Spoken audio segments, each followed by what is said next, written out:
to July 14th, Building Bridges for America's weekly call to action. We're going to run down some ways to get involved from this weekend all the way through next week. So we do want to celebrate our non-binary peoples. It's Non-Binary Peoples Day. So you may have people that you might be confused. They refer to themselves as they, them pretty typically. One thing I do recommend to show appreciation and honor people's, how they identify is share your pronouns. It's not necessarily for me to say I'm a she, her. It's for them to feel welcome to share theirs and feel included. So happy Non-Binary Peoples Day. I love that graphic. It's just awesome. So there's a lot of issues. Of course, we know things are pretty shaken up right now. We are going to be talking about the Defend Choice Week of Action. Always registering voters. That is a #1 priority, to make sure people are checking their registrations, and those must win Secretary of State offices. As we're seeing, the Republican-controlled state legislators are really disrupting democracy right now. So we really need to focus in on those. Talk to voters, have events for volunteers. We need to start activating that grassroots.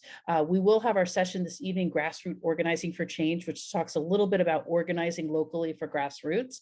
And of course, another January 6th hearing is scheduled preliminary for next week.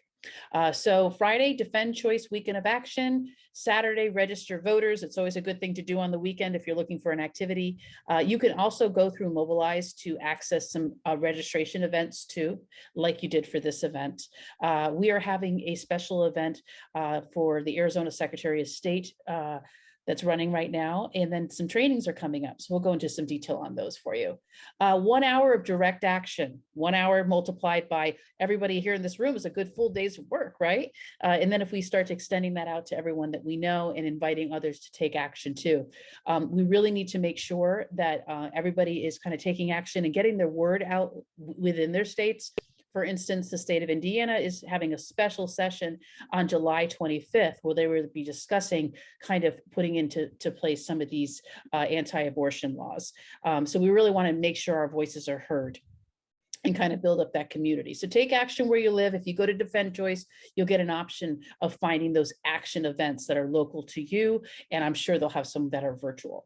When we talk about making sure people have checked their registrations, a lot of times they will purge registration polls for a variety of reasons. Those registrations will just get dropped. Someone like me, who's an avid voter, very well could get dropped for a miscalculation in a sense. We'll put it that way.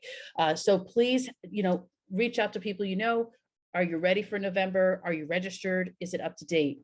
People, I live in an apartment building, reach out to those people that you know. Hey, they're all coming in from different states. Are you set to register, kind of thing?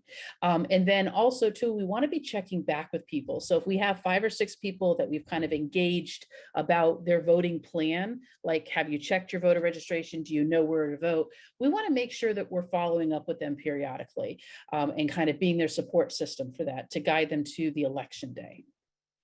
One I mentioned earlier, Sunday, we have these great events with Building Bridges. I'll tell you, if you're looking for some inspiration when it's hard to see that right now, check out our down ballot candidates. They are just such an inspiration, the work that they're doing. So join us there Sunday at 7:30 Eastern time. Kaz is going to be hosting yet another great way to kind of learn how to have those conversations, to tell your stories, to connect with people. Kaz is really inspiring a lot of hope that these conversations really can work, despite what we're kind of hearing about this hopelessness, this kind of trend that people are putting out there. So we'll be hosting Conversations That Break Through next week. So join us for that. You can sign up for any of these events through buildingbridgesforamerica.com. Next week, we are hosting events that win elections. So this is part of the Kitchen Cabinet series, which is out of Indiana, a group that is organizing, and it's doing a hybrid where it's in person and online, which is a really neat concept to be doing. I attended one of these events before. They're very dynamic, very interesting, really engaging. So this is really important because over the summer, we really want to be hosting those events that make a difference. There are a preliminary calendar event for next Thursday. In the evening, possibly we're going to have another session of the January 6th Commission. So you might see some adjustments from Building Bridges on our schedule there, but set up a time to watch it really getting people that might be on the fence or not really paying attention to what's going on. This is a great opportunity for them to see it, the evidence kind of laid out very clearly, and just ask them to approach it with an open mind. This is very important that people that are kind of on the fence, that have been ignoring the patterns that are happening, that they're kind of getting engaged. So this is a great opportunity to do that. Of course, follow us on social media at Building Bridges for America. That's number 4 America. And we'll keep you updated with what's going on. Active live links will be there also. So thank you very much for joining us this week. We hope to see you again next week.